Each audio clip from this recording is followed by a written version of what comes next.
All right. Let me do that. All righty. Well, welcome everyone. Thank you for coming today. This is our February installment of the Counselor Education Program webinar.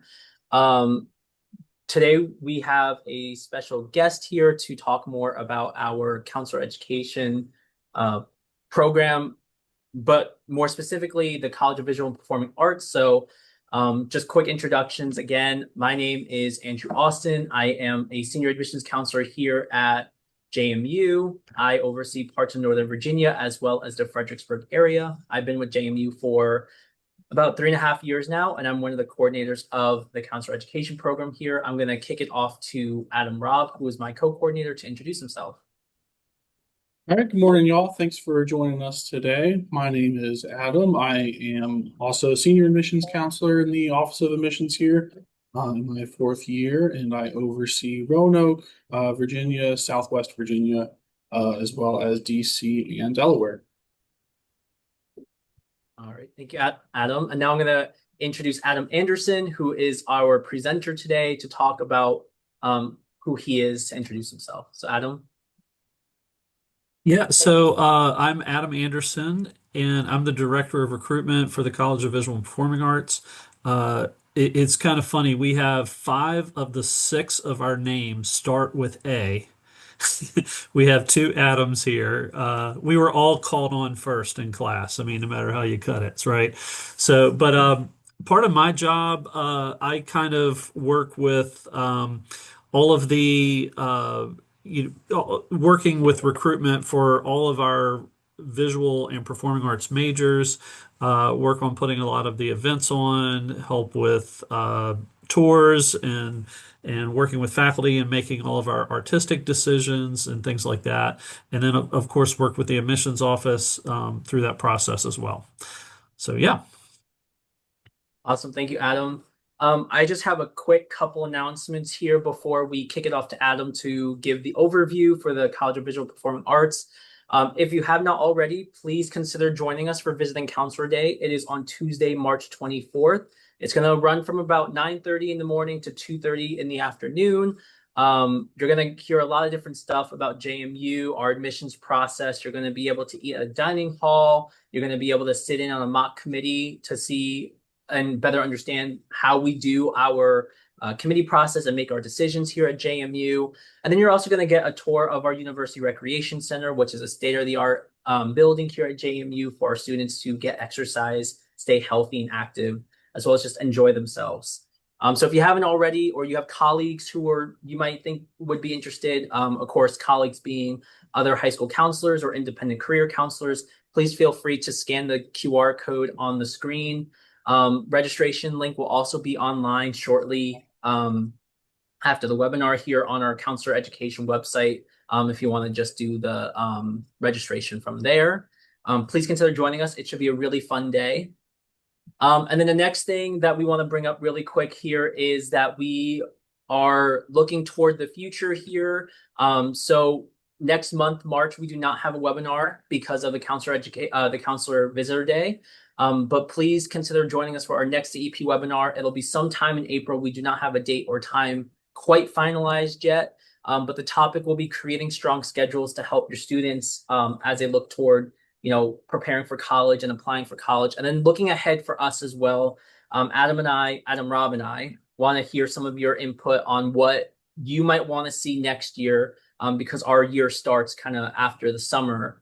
And we already have our May webinar plan, but we want to hear what you want to know about what has worked and you liked hearing about every year, what new things you might want to hear from us. So please let us know in the April webinar. We look forward to hearing from you about that. But now I'm going to kick it back over to Adam Anderson, who is going to talk about the College of Visual Performing Arts. Yeah, thanks, Andrew. So I will also share my screen here.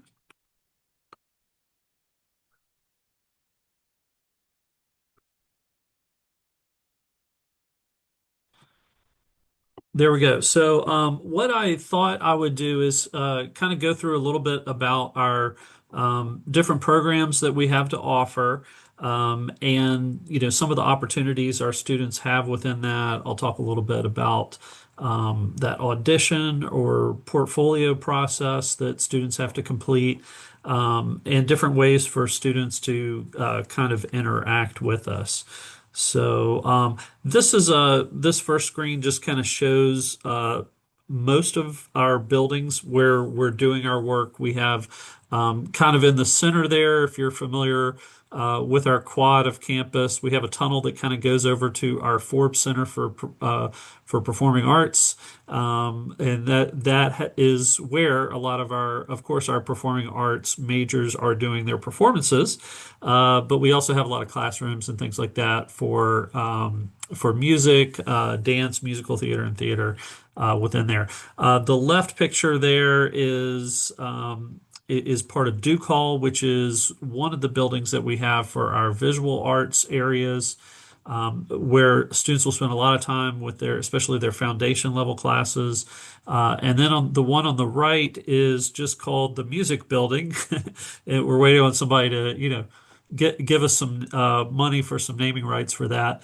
But our music building is typically where a lot of our music students are kind of doing their work, kind of in the kitchen in a way, getting dirty with the ingredients before they come over to Forbes to actually perform. So that's a little bit just about our few different buildings there. This is kind of a little bit higher elevation, but kind of our view of our quad area from our Forbes Center for Performing Arts. Kind of on the left-hand side, we have our Duke Hall and our music building, and then we have a Wayland Hall, which is a residence hall, actually where it says live here and it's pointed down. Wayland Hall is a first-year student, what we call a residential learning community, where students in all of our visual and performing arts in their first year can have that option to be housed in that building. We have a performance space over there. There's practice rooms, gallery space, studio rooms for visual arts majors.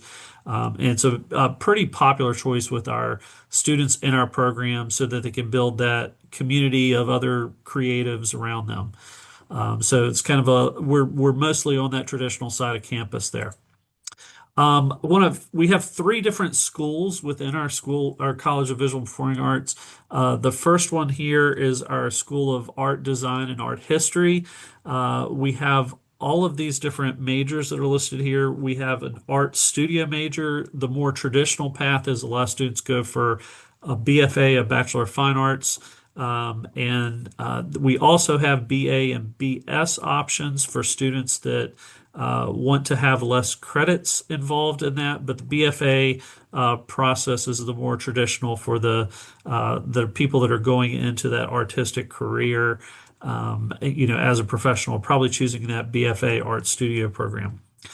We have art history that is listed there. That is the only major in our college that students can just declare. There's not an artistic portfolio for that.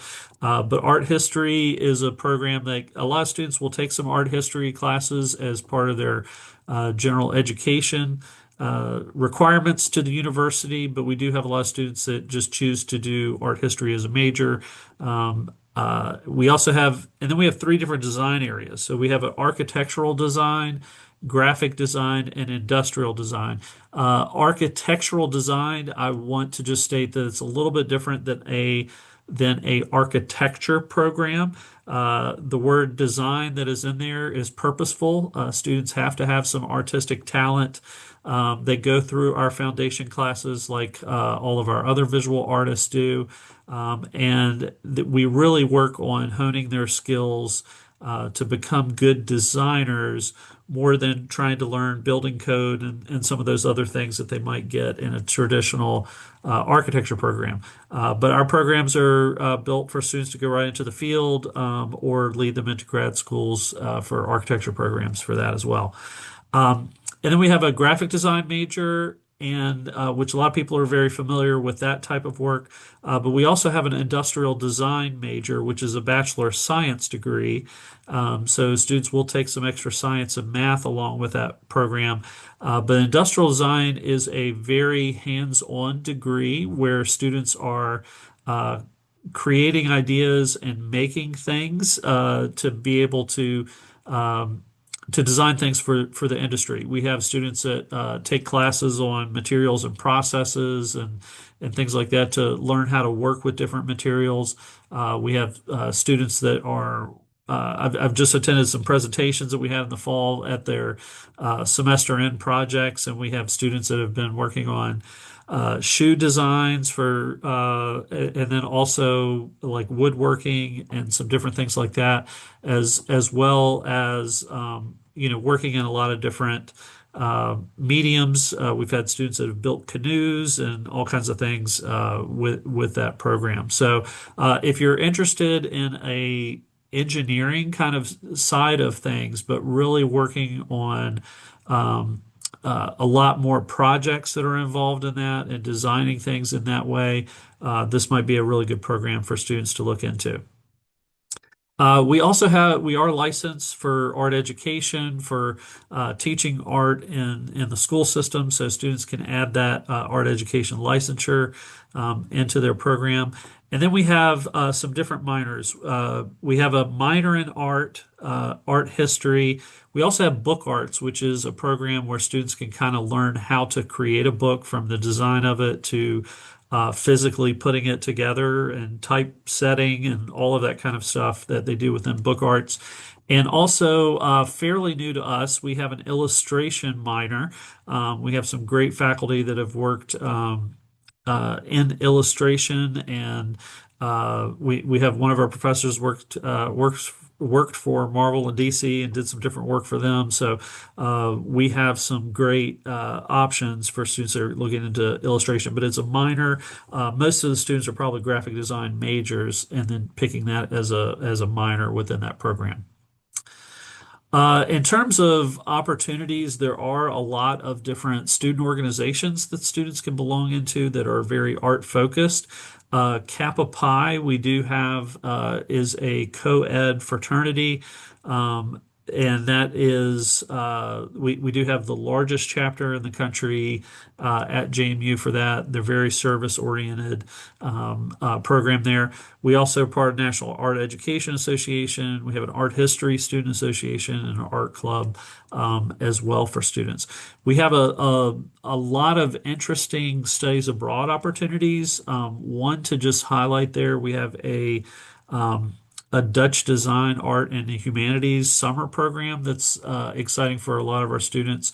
They get to work with a kind of a graphic design company that is in the Netherlands, and and we've even had students that have stayed after their summer abroad experience and did an internship with the program to keep, to stay there a little bit longer.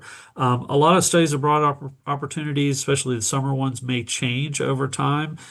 Different faculty members tend to offer those different programs up that they're looking into starting. So stay tuned for that. Our second school to mention, we have a School of Music, and we have a Bachelor of Music and a Bachelor of Arts degree. So we have two different degrees that students can receive, to go for within music. The Bachelor of Music is kind of more the professional degree, again, like the Bachelor of Fine Arts for our visual artists. Students can focus on a lot of different concentrations within that. We have a composition a composition concentration.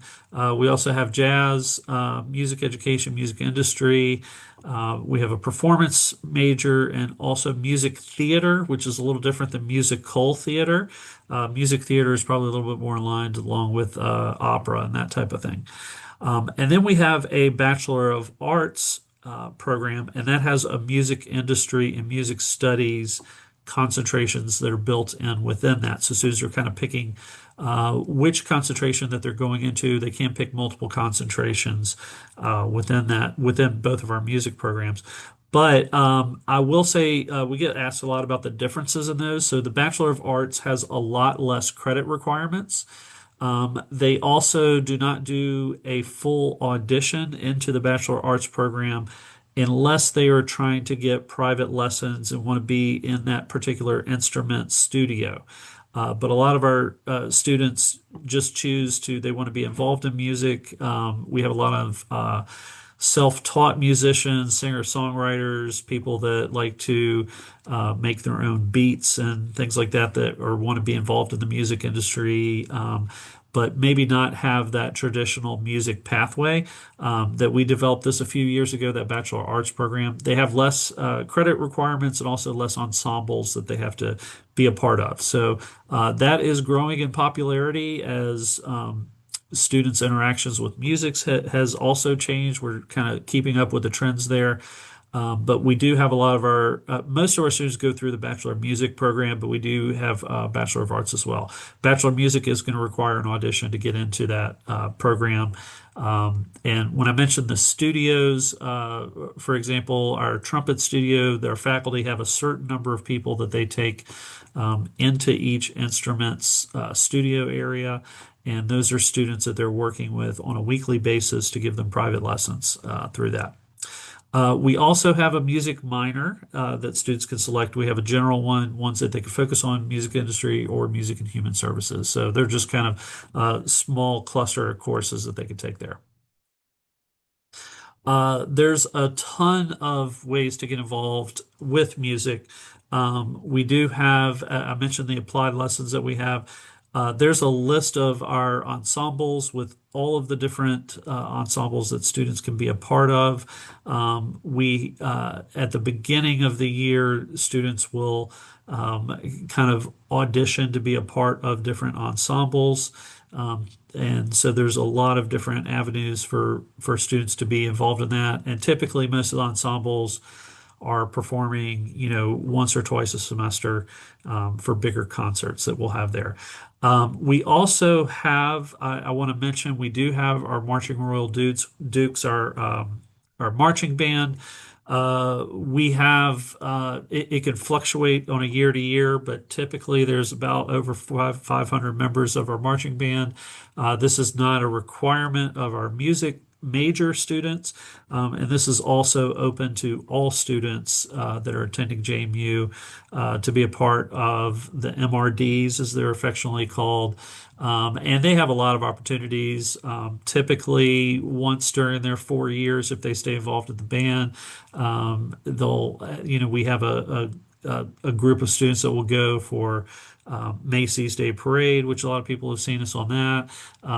They performed for the Pope at one point, so there's a lot, music can take you places, and our marching band is definitely part of that.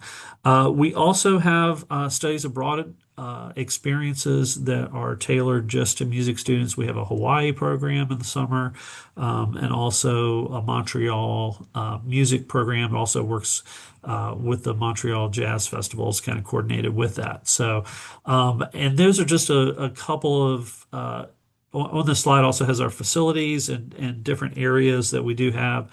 And all the different parts of our music building as well, where we do have a wonderful music library, lots of studio space, piano labs, recording suite, all that stuff for music industry students, tons of practice rooms available. The students can just walk in and get some practice time in there through the week. And then lastly, we have our School of Theater and Dance. And right now we have a Bachelor of Arts degree within all of them. We are in the process of, we're waiting on Chev, our state council for higher education in Virginia, is going through a review process right now. We are trying to add a dance BFA program. Stay tuned. Hopefully that will happen over the summer or in the fall, is what we've been told. And so we think all things will point that way, but we are hoping for a BFA specifically in dance. But we aren't going to get rid of our BA, so that's definitely an option for students. Our dance area also has a dance education licensure for pre-K through 12th grade licensure. We also have theater education licensure within our theater program.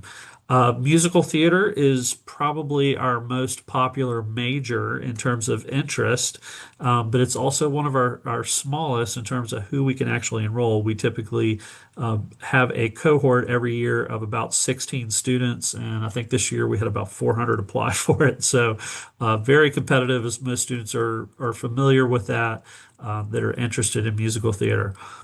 We also have a theater major where students can kind of focus on some different areas.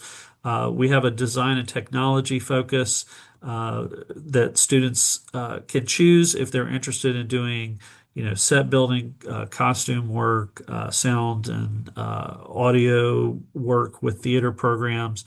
We love having as many design tech students as we can because they support a lot of our performing arts areas, not just within theater.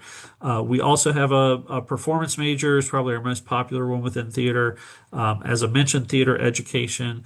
And something that is also being discussed that we're waiting on Virginia to approve is we have a new work concentration, which is basically where students can do playwriting, design their own theater production. So we're excited about that as well.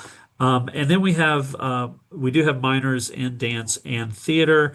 The minor in dance isn't able to participate in the performance areas, but they can take dance classes and theater as well, which I'll talk a little bit about some of the opportunities here. For involvement within our theater and dance opportunities, we have a lot of different things that are going on there. We typically offer 2 to 3 different main stage dance concerts every year. We have plays, and we have 2 musicals, one in the fall, one in the spring each year. We also have student run studio theater plays that are offered through our black box theater that we do offer. Typically, they'll have about 4 per semester that are offered, and those are open for all students, not just majors. But any students that are interested in being involved in theater can take part of being part of those studio theater productions. They are completely student led. They cast direct and all of that within there.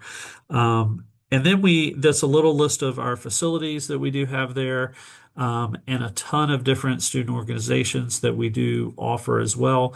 One of the things to mention is our Stratford Players. It's kind of the oldest club that we have at JMU. It's one of the very first club that was started at Madison College back in the day. But that program is the one that works on the theater schedule for that. What's going to be what is going to be shown in that studio black box theater that'll be there. And another fun one, we have improv. We have a few different improv groups. Weird Cousins is one of those that's listed there. Okay, so now to talk a little bit about the application process. So every student is applying to JMU through the 2 different times, the early action process and the regular decision process. but they will also, other than art history, for all of those other majors, they need to submit an additional application to be accepted artistically into that program. And so we use a program called Slide Room, which a lot of students will be familiar with that are going into those programs. Basically, they fill out an application. It'll have some opportunities depending on what major that they're applying into. We have some different requirements for what we like to see. For our visual artists, they will submit a portfolio. We usually recommend about 10 pieces that they can upload into their portfolio to include things, across perspectives, not just focusing on one particular area. But they're for the portfolio, they're kind of looking at to make sure that they're going to be eligible to get through all of our arts foundation classes that all of those students in those programs are going to go through. For our performing arts, they have typically students will upload videos, depending on if it's a music, it may depend on what instrument or if they're a vocal student, what they would submit there. And for our, other areas of dance, musical, theater, and theater, they'll have different requirements as well for videos to submit with that. Typically, what we like to see is that students submit their Slide Room account to coincide with how they are applying to the university. So that if they're applying for early action by November 1st, we give them usually like a couple of weeks that we would like to see their Slide Room application as well. In terms of for our performing arts areas, we have the option of either doing an in-person audition or they can submit those files as a video submission. And so what they submit in their Slide Room could be their complete application. But we do offer the opportunity for students to do an in-person audition if they would like.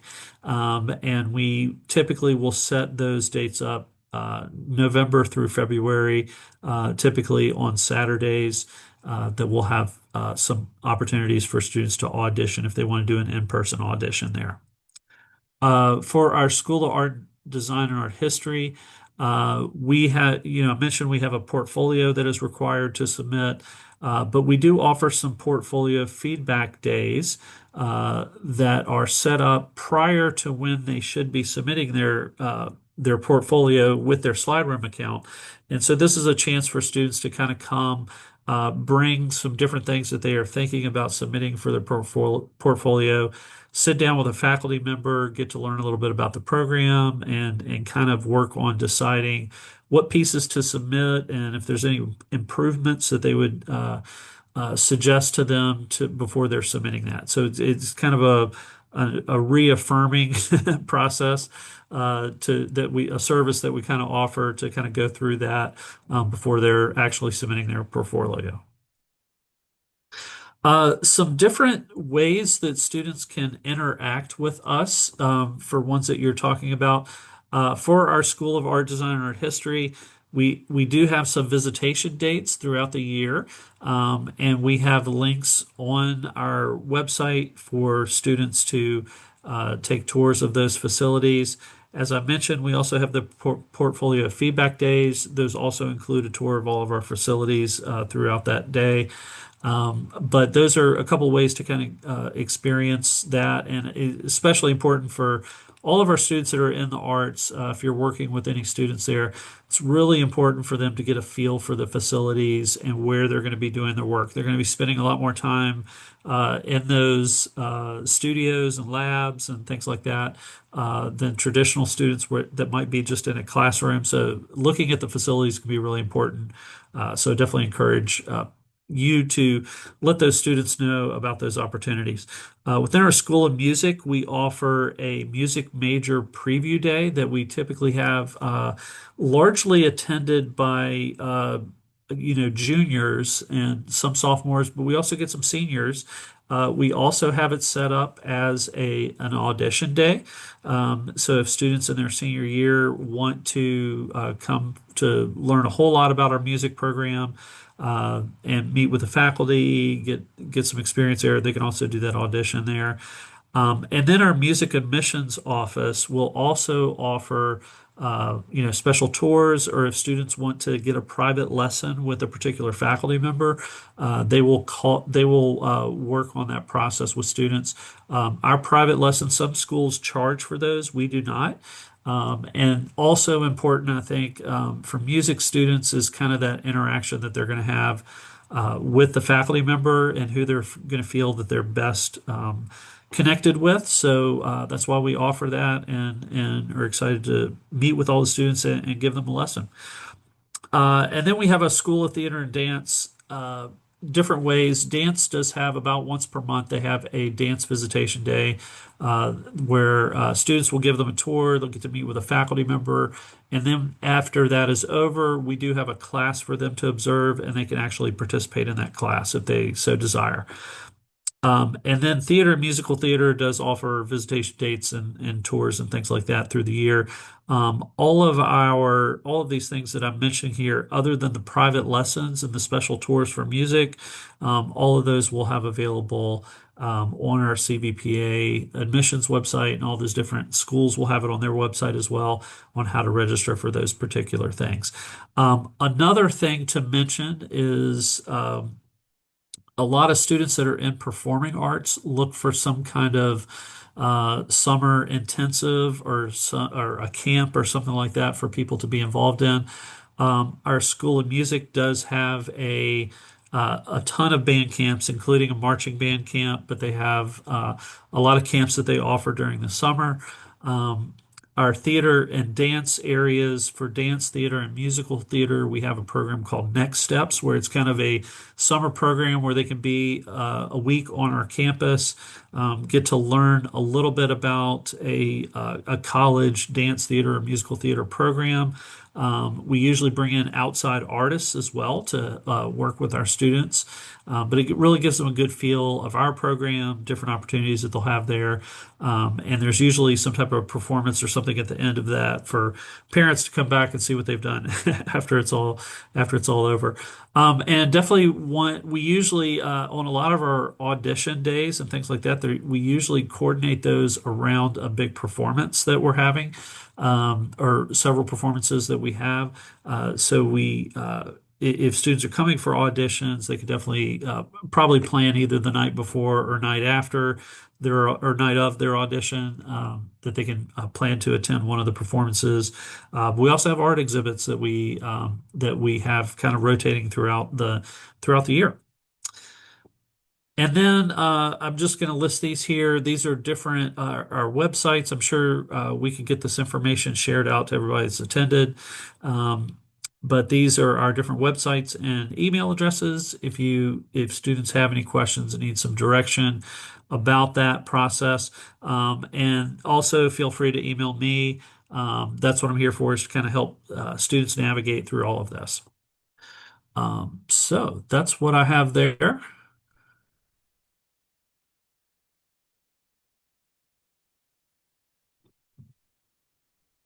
Okay, so Awesome. we're good. So if there's any questions, glad to take any of that.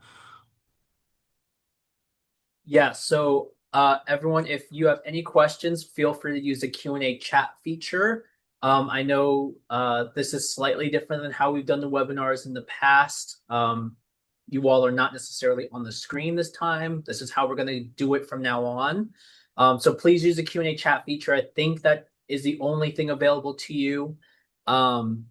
But as questions are coming in, I know we had a slow progression of people flowing in here.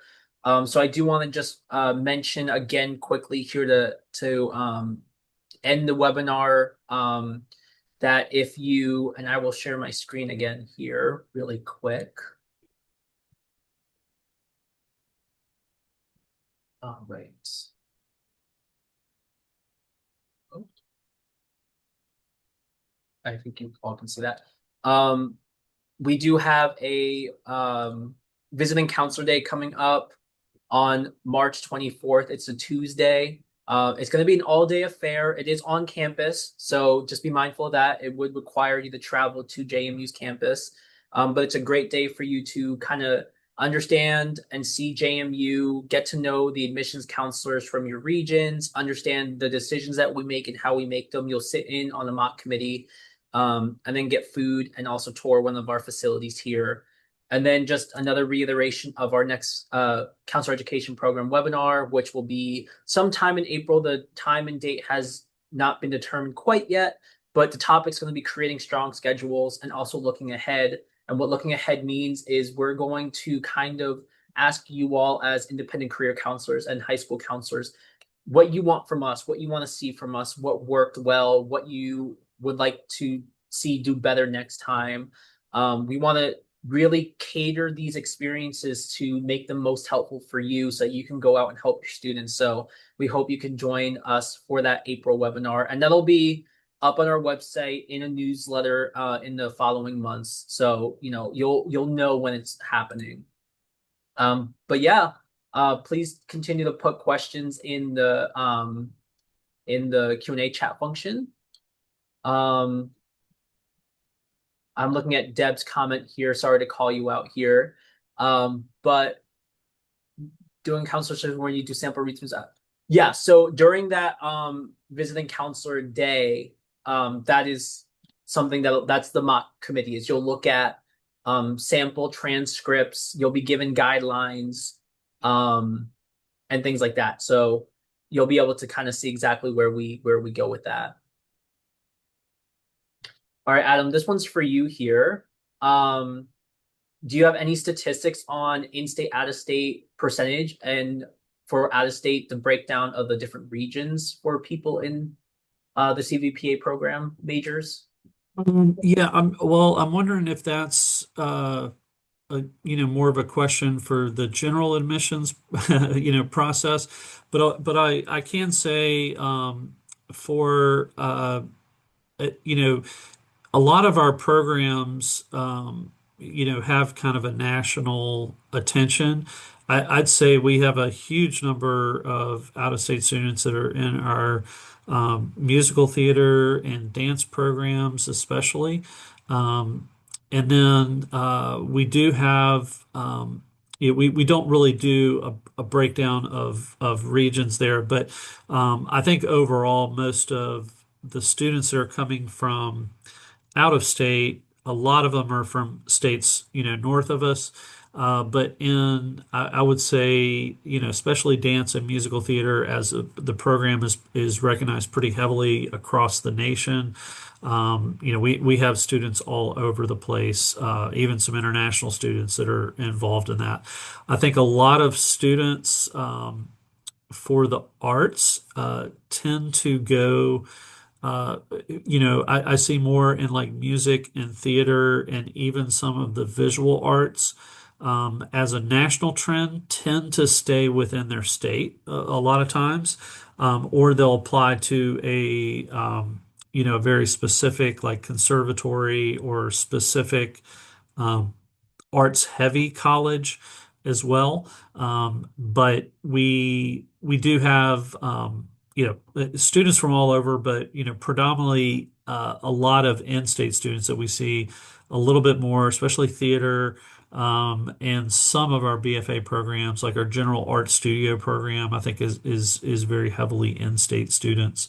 But we, on the artistic side, we don't really look at that information at all in terms of where they are. It's all just based on their talent of what they have. And so they kind of review all of those applications and kind of depends on how much space that they have in their programs. Our architectural design, industrial design, musical theater, those have some set limits in terms of how many open spaces they have.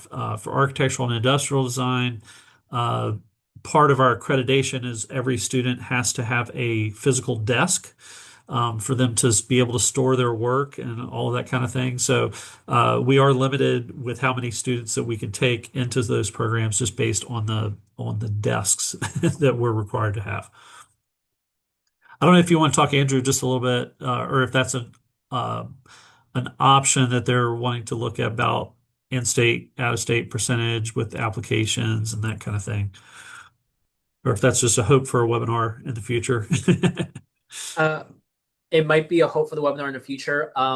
Amy, if this question is more directed toward the general admissions, undergraduate admissions population, in May, we'll be doing a full year in review where you'll get that information more explicitly once the data has been compiled and finalized on what the in-state, out-of-state ratio is.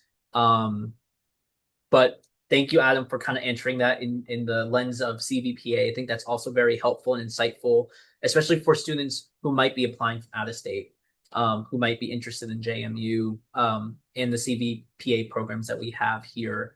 It looks like we might have a little bit more here.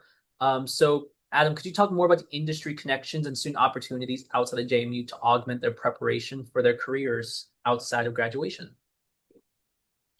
Yeah, so a lot of the programs that we have for the arts, our faculty are very connected with the different career opportunities. We have a theme that was kind of on our my first slide there. It said create your path. And part of that is like a lot of students might have different interests or pathways or things that they're thinking about for a career that may be different than the person next to them. So we try to support them in whatever way. They'll be exposed to a lot more things, of course. But we have connections with a lot of industry partners. One thing that I think is very interesting and something that I've dug into quite a bit is JMU has done some uh, student surveys of graduating students and things like that.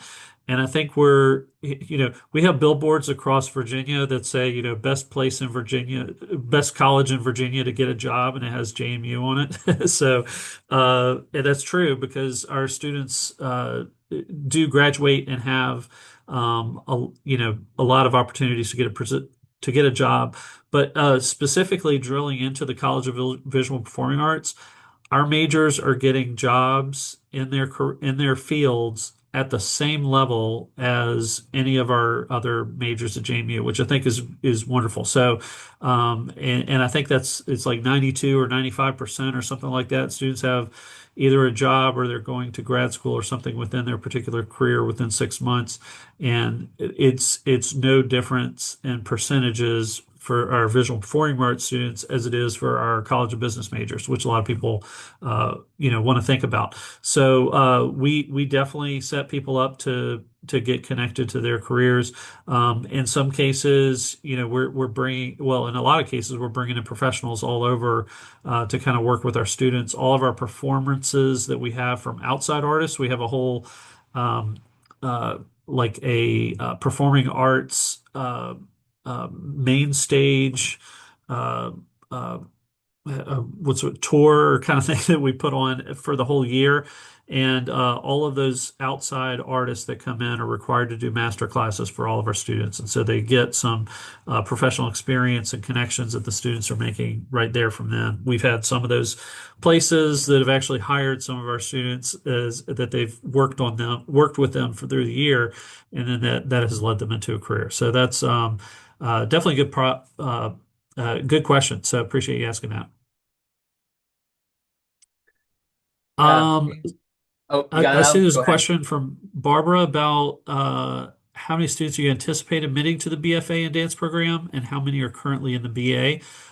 We typically bring in about let's say like 25 to 30 new dancers every year that are coming into our program. Now, currently, the way that our BA program is established is it has allowed for students to kind of expand that to be more like a BFA currently. So it may not be doing a lot different. It just may be offering a few different pathways. I do think there will be some expansion. When we offer that BFA, there are students that are dance majors that are looking for specific BFA programs. And so we know that's going to increase some interest, and we're planning on expanding that program. What that's going to look like exactly, we don't know yet. We kind of have to wait until it's been approved to kind of see how that would go. Right. Awesome, Um, Adam. Oh, I can ask the question. You could just answer it as oh, well. sure, sure. Um, are students able to audition to the programs requiring an audition after their freshman year? Yeah, so all of our visual and performing arts programs have a way um, to apply into it as a current student. And so we typically have students that will apply as current students into visual arts and also performing arts programs once they're here. So we all have pathways for that. It's be important just to connect with the faculty, just to uh, see what that process would be. Sometimes they might do an audition just off the side for them, especially for music and something like that they might do. But for a lot of our performing arts, we know we have some current students that come in for the audition days that we host. So definitely a possibility. Awesome. And the last question that's here in the Q&A section, and this is, I think, an interesting question because we collaborate on this front is, do students apply to the university and gain admission and then admitted to the college or program that they are? Or like, how does it work if they're not admitted to JMU, but maybe a prospect or wanting to go into a CVPA program? Yeah, so they are kind of two different processes, but we talk. So um, so we do have students that will apply uh, to the university if they, through the regular admissions office process. If they're admitted, great, and but they have to go through that artistic process to be admitted into our specific program. So it's kind of a twofold process, but part of what I do in my job is uh, our faculty are kind of making decisions after they're going through auditions and portfolios and making decisions on who they would like for their programs. And I communicate that to the admissions office so that they know who we really want for our programs. Sometimes I can have a little bit of a pull if somebody's, close to being admitted. But what would happen is if, of course, the university decision is the ultimate decision. And so, but if they are admitted to the university but aren't admitted into one of our artistic programs, they can pick a different major. The College of Visual Performing Arts is the only one that really has an incoming first year freshman applicate or transfer process to get into. But if students, I would say be in touch. There may be some other things that we could suggest. For example, as I mentioned, like we had 400 people apply for musical theater. We had 16 spots. But we do have a theater major that's a lot more open. So we do have some students that will audition for multiple things. And they will audition for theater and musical theater and possibly music to do vocals in there, or a dance major. So we have a lot of different things. I would say be in touch with us if JMU is where they want to be and they're trying to figure out how to get a path into those programs. I'm glad to have a conversation with any of the students about that. Some of them, of course, are, as I mentioned, limited based on space. So our musical theater, they're bringing in a cohort of 16 every year. If everybody stays in that cohort, there may not be openings down the road as they're progressing. But we have a lot of good conversations to have with those students. Yeah, and we do have students that definitely get into programs once they're here as current students. Yeah, thank you for that, Adam. Yeah, I just want to add that and emphasize that there are two separate processes. There's the university as a whole admission that our office works with the undergraduate admissions, and then there's the major specific program specific application that they go through, and that's through Adam and his team. So um, essentially, you have to get into both if you want to get into JMU and said program. So, but that's all the questions that we had in the Q&A chat feature here. So, we're only a couple minutes out from the hour time limit. So I will go ahead and wrap it up here.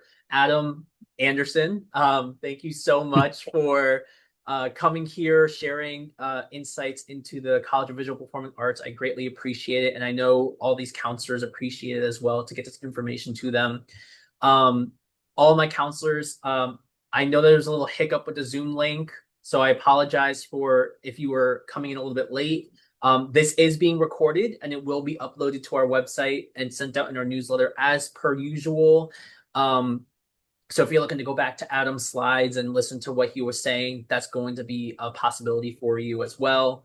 And then I know Adam put his information in one of the slides as well. So if you want to reach out to Adam specifically, you will be able to. But I appreciate everyone for taking an hour of their day and spending it with us. Be on the lookout for communications from the JMU Counselor Education Program for future programming and webinars, as well as our newsletters. But thank you all for coming. I hope this was helpful, and we hope to see you all soon. Thank you, Adam. Thanks so much.